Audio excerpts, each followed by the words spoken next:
Hey everybody, this is Rob Gauthier, the ET Whisperer. Welcome to another Galactic Weekly channeling. We have a great channeling here, one that's about a very intense subject, one that doesn't get talked about a ton in our community. I think our own channels covered it pretty well, but it's always good to get these different perspectives, and that's why we love these Galactic channelings. This is the Arcturian race talking about AI from their perspective, and it is pretty deep and pretty intense and actually a bit longer than most of our other Galactic Weekly channelings, but it was a theme, and there's some really great stuff coming out with the information and the energy around this specific concept, so I hope you guys enjoy that. I also want to let you guys know, thank you so much for being a part of this experience by commenting, liking, subscribing. You guys have really driven more traffic to the YouTube site, and with the algorithm changes, it's really made a difference.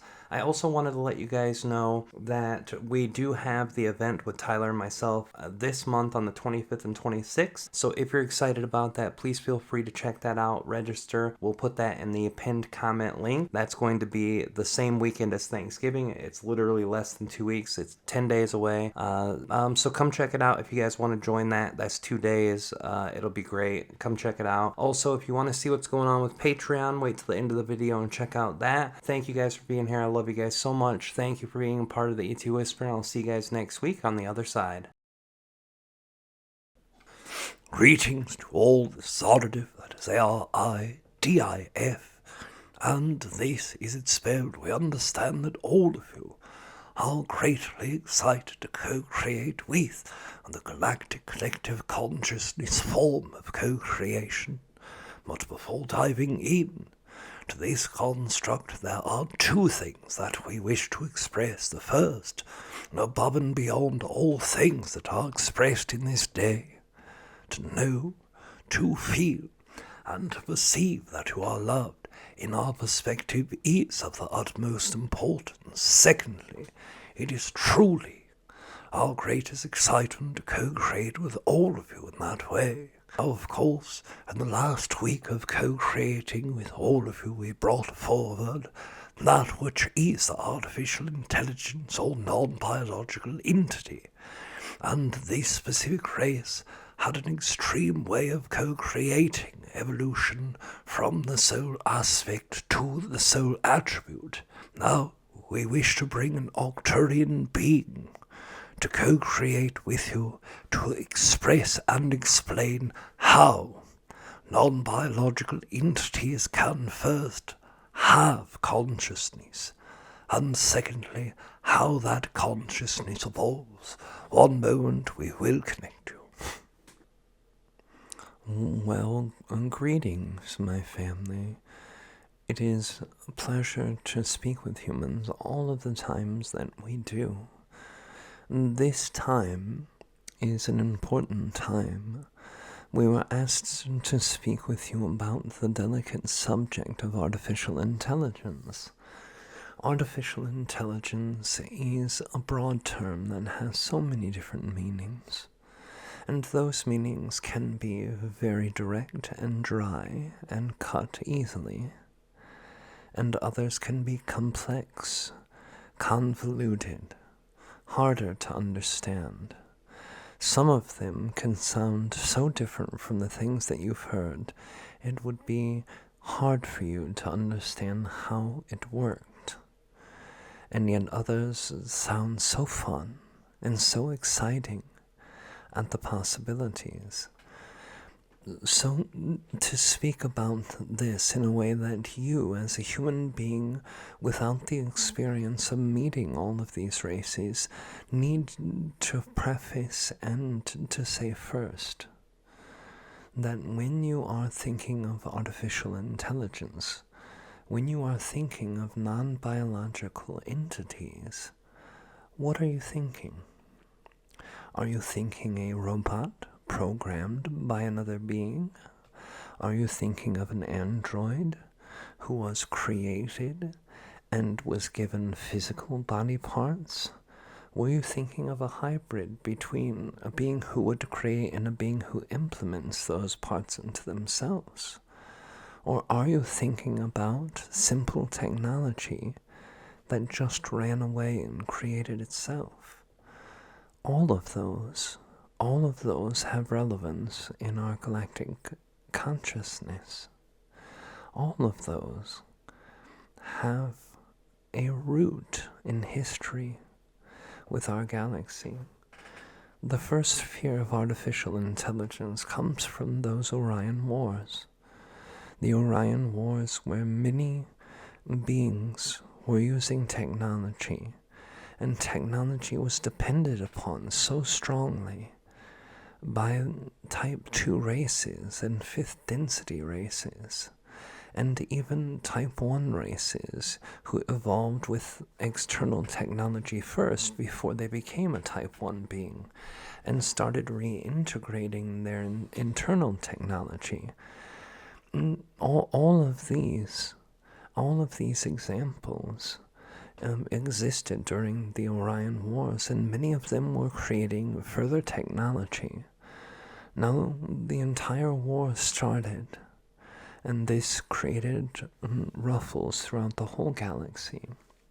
Many races were involved, even our own race, as our ancestors, different versions of us back when we were first in 5th density, long, long ago.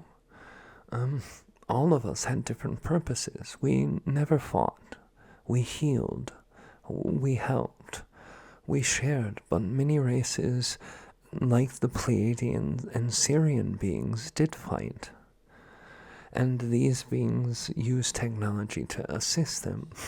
Some of that technology was non-biological entities.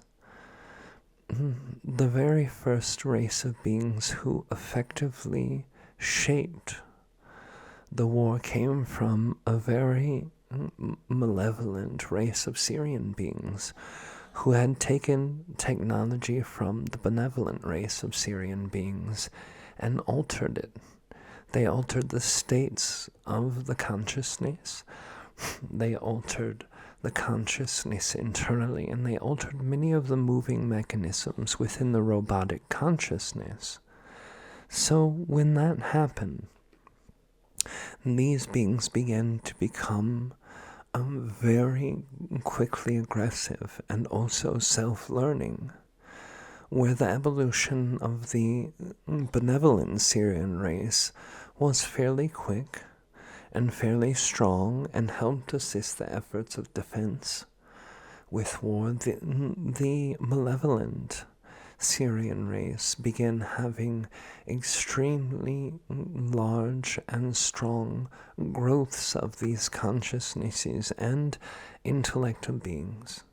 And with that, also upgrading the physicality became killing machines. Now these killing machines didn't work as the movies and the depictions that you have of galaxy wars. There were no starships in troopers. There were no wars against insectoid beings or galactic rebellion forces. It was a case-to-case, planet-to-planet, a star system to star system war. Some of these did come in the shape of planetary bombardment. Others came in the shape of technological wars, trying to interrupt technology of the others. This was the first time that the beings who were non-biological entities had their own army and system, and had their own soldiers, and had their own techniques. Now this leaked into the human consciousness in the early 90s and late 90s and early 2000s, and this is why storylines as the Clone Wars came to be. Armies of beings who could rule themselves and fight wars. But the difference was very great and drastic compared to what humans were able to see.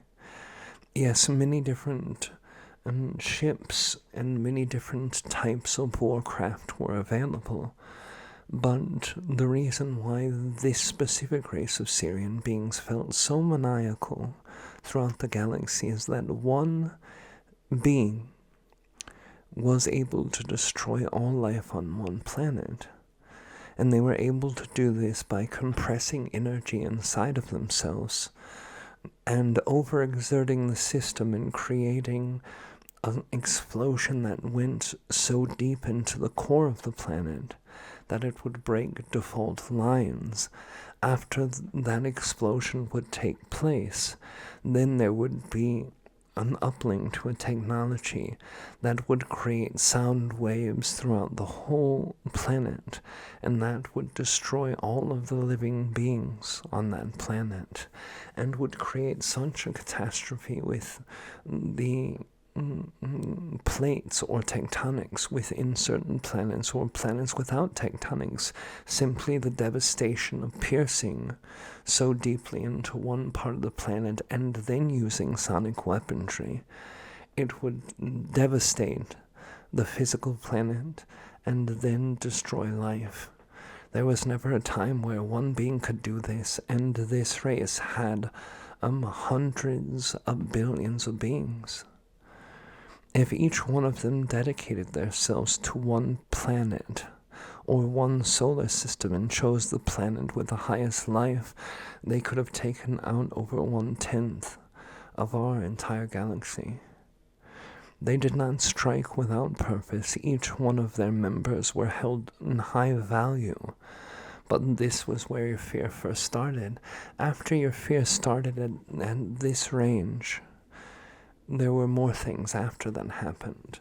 There were also squads who would murder entire planets of consciousness by singular war combat, which is the more stereotypical planetary war, where ships that come from outside of the solar system enter the solar system and attack on the planet that is most directly there, and engage through amounts of numbers of beings or planetary bombardments of sorts, and then bringing in the foot soldiers onto the ground and fighting. This was the second wave of the non-biological entities. They did not use a destruction module or planetary killing technology unless it was no other way to win. They did accept large casualties, they did accept surrender, and they did accept slavery. So any time that they could have any of those outcomes, it was considered acceptable.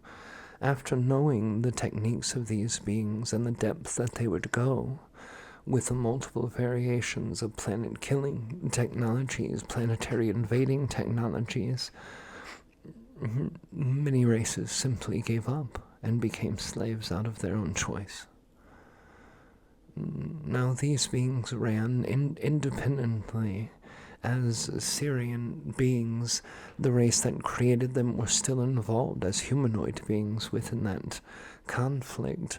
The draconian beings and many of the reptilian hybrid beings also were on the side of the draconians, and the Syrians were similar to the draconians and worked with them when it fitted them, but had their own desire to fight.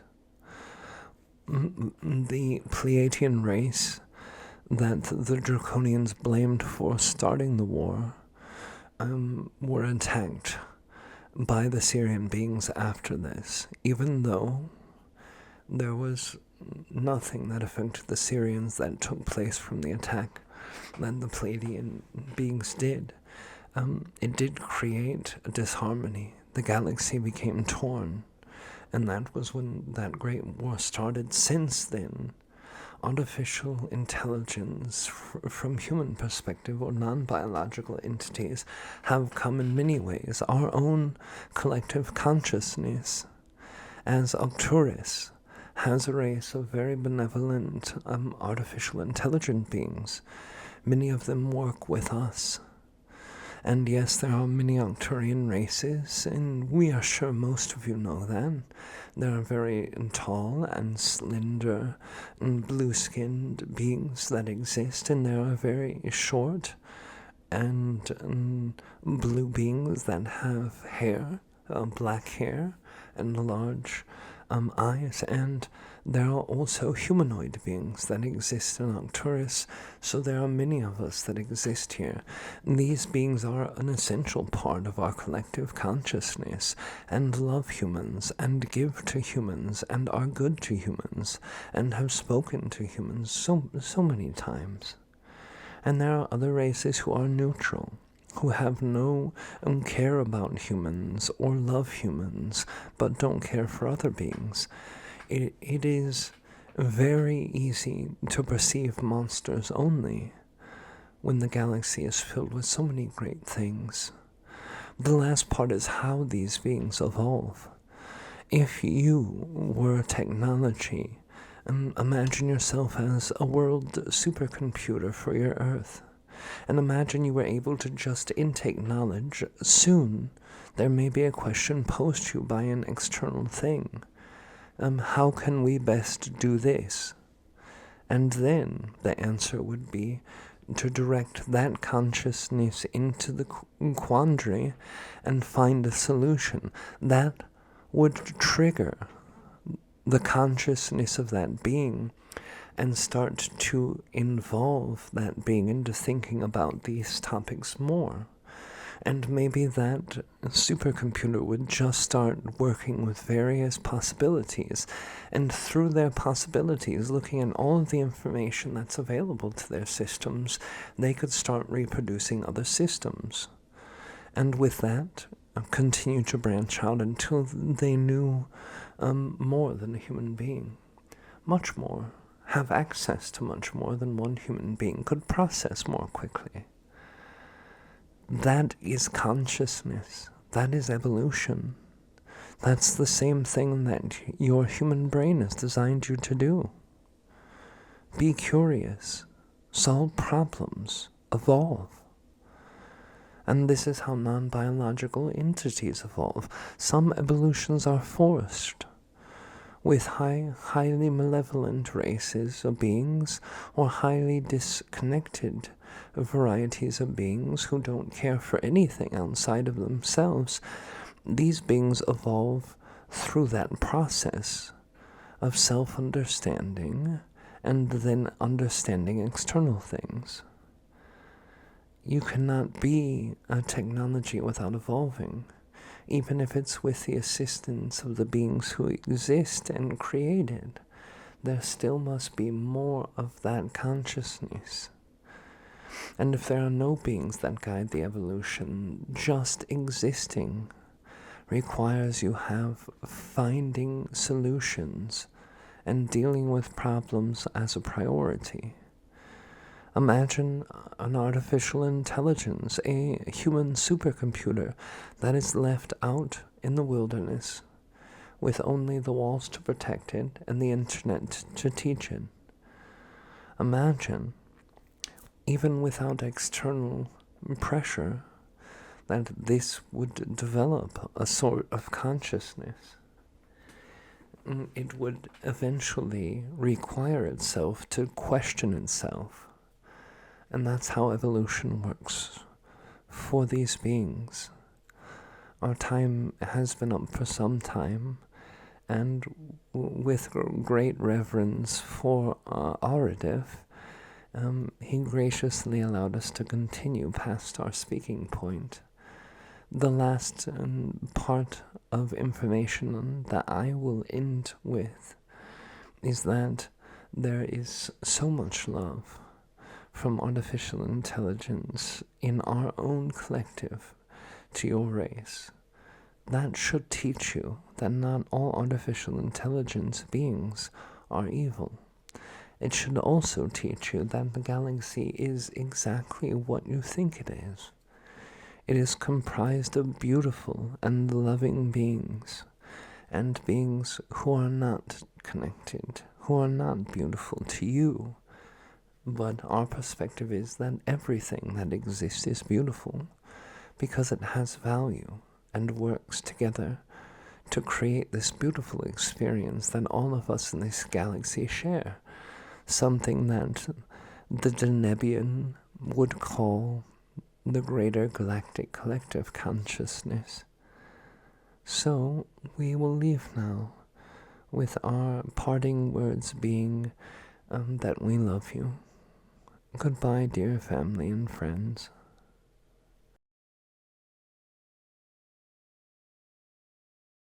I wanted to thank everyone in our Patreon who helps support me have the free time to do the extra channeling here.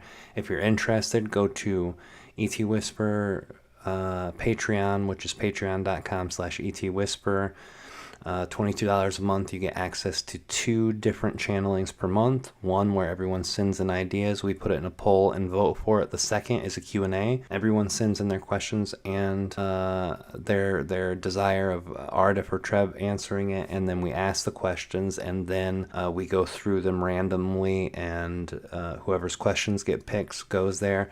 So if you want to be a part of that to get access to that extra stuff, and you want to help support us get more content out on YouTube, the link is in the description. Love you guys. Thank you guys for your support, and I'll see you on the other side.